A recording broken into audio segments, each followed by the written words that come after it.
안녕하세요, 불량TV입니다. 오늘 전해드릴 이야기는요, 2025-2026 시즌 초반 맨체스터 유나이티드를 불안하게 만드는 선수 탑 10을 선정하였습니다. 10위는 아마드 디알로입니다.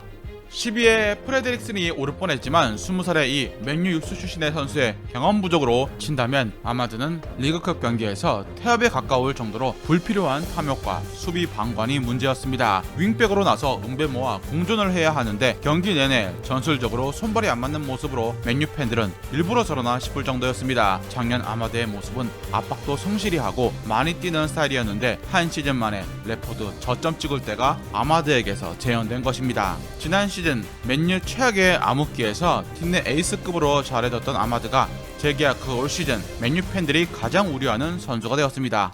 9위는 디오고 달롯입니다. 새로운 주장단으로 뽑힌 달롯이지만 직책이 무색할 정도로 전술에서 존재감이 없습니다. 특히 올 시즌 개막 후 2경기에서 선제 실점이 그의 실수에서 시작되었다는 것입니다. 백포 때 풀백에서 뛰던 선수가 백스리 윙백으로 올라가면서 아모림이 요구하는 전문 윙백 역할에 적응하지 못하면서 수비 불안까지 노출했죠. 주장단인데 정작 본인 역할부터 흔들린 것입니다. 공격을 해야 하는데 공격은 안되고 수비적으로 활동량 채우는 역할로 써야 하는데 이러면 우측 윙백을 굳이 쓸 필요가 없어지는 것입니다. 폴람전 팀 내 평점 최하점을 봤더니 그림즈비전에서 이 실점에 모두 관여하며 부진의 쐐기를 박아버렸습니다.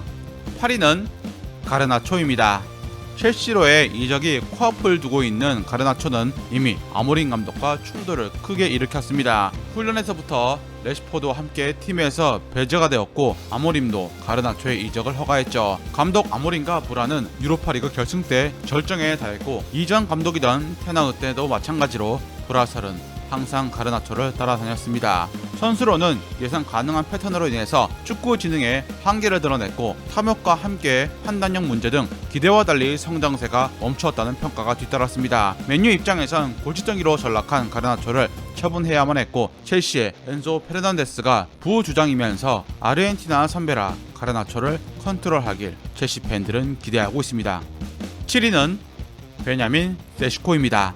1200억의 이적료가 무색하게 세슈코의 활약상은 리그 초반 실망에 가깝습니다. 존재감은 현저히 떨어지는데 풀럼전에서 교체 투입 후 세슈코가 공을 만진 건 단 15번에 불과할 정도로 많이 고립되었습니다. 따라서 과연 공격수 개인의 문제인가에 대한 의문점이 있고 중원 보강보다 공격수들 영입에만 3천억 이상 투입한 구단의 불균형한 영입 전략이 낳은 결과물이기도 했습니다. 풀럼전에서 단 한 개의 슈팅도 기록하지 못했고 자신감을 얻어야 했던 4부 리그팀 그림즈비 타운 경기에선 볼 경합에서 또다시 철저히 무너지고 맙니다. 분데스리가 시작 때부터 포스트 플레이가 약하다는 지적이 있던 세슈코가 아모린 감독으로부터 맞지 않은 역할을 부여받고 있다는 것입니다. 6위는 루크 쇼입니다. 백스리 수비 외에 왼쪽 윙백을 맡고 있는 루크 쇼는 3-4-3 전술에서 비대칭적인 수비 역할에 더 많이 치중하고 있습니다. 우측 윙백인 아마드가 윙어에 가깝게 올라가면 루크 쇼는 수비적으로 내려온다는 것입니다. 3선 중원에서의 빌드업도 중요하지만 윙백 빌드업도 아모린 전술에서 중요한데 2선, 1선 자원들이 측면에서 오는 패스를 받아 전개 과정의 선택지가 더 많아지기 때문입니다. 루크 쇼의 수비력은 나쁘지 않았지만 패스 미스가 아쉽게 지적되고 있습니다. 은배모로 이어질 수 있는 전진 패스를 루크 쇼가 못해내고 있는데 이제는 아모림 축구의 철밥통 같은 선수가 되지 않아야 합니다. 5위는 코비 마이누입니다. 올 시즌 리그컵에서 등장했던 마이누가 정작 리그에선 1분의 기회도 받지 못하고 있습니다. 마이누의 폼이나 실력을 떠나서 아모림의 3-4-3 시스템에서 그가 완전히 후순위로 밀려나고 있다는 상황이라는 것입니다. 아모림은 리그 경기를 치를 주전 구상에서 마이누를 제외시켰고 로테이션이 필요한 리그컵에서 그를 기용했습니다. 아모림은 마이누를 애매모호한 선수라고 생각 중인데 좁은 육각형 선수라고 본 것입니다. 패스 거리가 짧은 편이고 떨어지는 기동성, 아쉬운 수비력까지 겹쳐서 더더욱 마이누의 활용 가치를 살리기 어려운 상황. 임대라도 가길 원한 마이누였지만 맨유는 그를 팔지도 임대를 보내지 않기로 합니다. 아모린 감독의 손을 거쳐서 부활한 맨유 선수를 따지면 마운트 정도인데 마운트도 사실상 부성 회복으로 폼을 회복한 것에 가깝습니다. 4위는 우가르테입니다.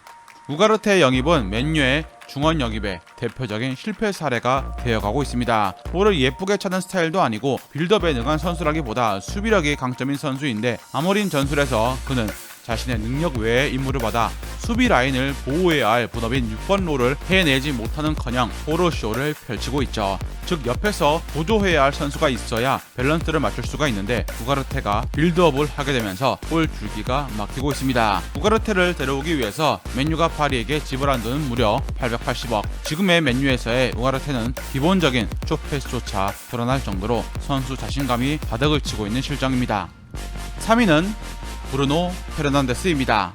실력적으로 맨유에서 가장 뛰어난 선수인 브루노는 지난 시즌 19골 19도움으로 팀 내에서 가장 많은 공격 포인트를 기록한 에이스였습니다. 그런데 왜 이 리스트에 이름을 올린 것일까요? 동료들이 싼 똥을 치우느라 더 밑으로 내려와 공을 받아 뿌려주게 되면서 그의 공격적 재능이 올 시즌 초반 반토막이 났습니다. 팀 내에서 최고의 능력을 가진 선수가 주장으로 팀원들을 챙기고 10번 롤에 천재적인 면이 있는 브루노가 판정에 대한 목소리까지 내야 해서 인터뷰에서 혼자 너무 많은 얘기를 해야 한다고 토로까지 했습니다. 주장으로 심리적 부담까지 안고 뛰는 브루노의 부활을 줄여줄 선수가 지금 시급합니다. 2위는 안드레 오나나입니다. 골키퍼의 실수는 팀 전체를 흔들 수밖에 없는데 맨유의 골키퍼는 이전부터 불안함을 계속 노출해왔습니다. 결국 리그컵 2라운드 4부 리그 팀인 그림즈비 타운과의 경기에서 전반에서 치명적인 실수로 골을 헌납했고 승부차기에서 13번의 키커를 상대로 단 한 번만 선방만 기록했을 뿐이었습니다. 오죽하면 언론에서 스스로 클럽에서 나갈 길을 만들고 있다라며 호평까지 했습니다. 최후의 보루가 되어야 할 골키퍼가 반복되는 실수를 저지르면 수비진들은 불안감이 커질 수밖에 없고 팀 전체의 자신감은 바닥으로 떨어질 수밖에 없습니다. 대망의 1위는 카제미르입니다. 맨유의 가장 큰 문제는 아모림의 전술인데 이 전술 안에서 핵심인 중앙 퀄리티가 박살이 났다는 점에 있습니다. 카제미르가 모든 문제의 근원지로 지목되고 있는데 카제미르는 이미 33살의 나이로 접어들며 기량이 눈에 띄게 떨어졌고 아모림 감독이 추구하는 2명의 중앙 미드필더 시스템에서 약점이 고스란히 노출되고 있습니다. 넓은 공간을 커버하기 위해서 하드워커처럼 뛰어야 하지만 그는 빠르지 않고 탈압박을 하기 위한 기민함도 이젠 떨어져 상대의 쉬운 공략 대상이 되고 말았습니다. 리그 2경기에서 저조한 패스 성공률을 기록했고 이른 타임에 교체가 되기까지 했죠. 중원 붕괴는 곧 수비진의 위험을 안게 했고 공격진을 고립시키기까지 했습니다. 현재 맨유에서 카제미르를 대신할 대안이 없기 때문에 이적 시장이 닫히는 시간까지 새로운 선수를 영입해야만 합니다. 계획된 영입이 아닌 급한 구멍 메꾸기식 영입은 또 패닉바이가 될 수도 있습니다. 즐겁게 보셨다면 구독과 좋아요 클릭을 부탁드립니다.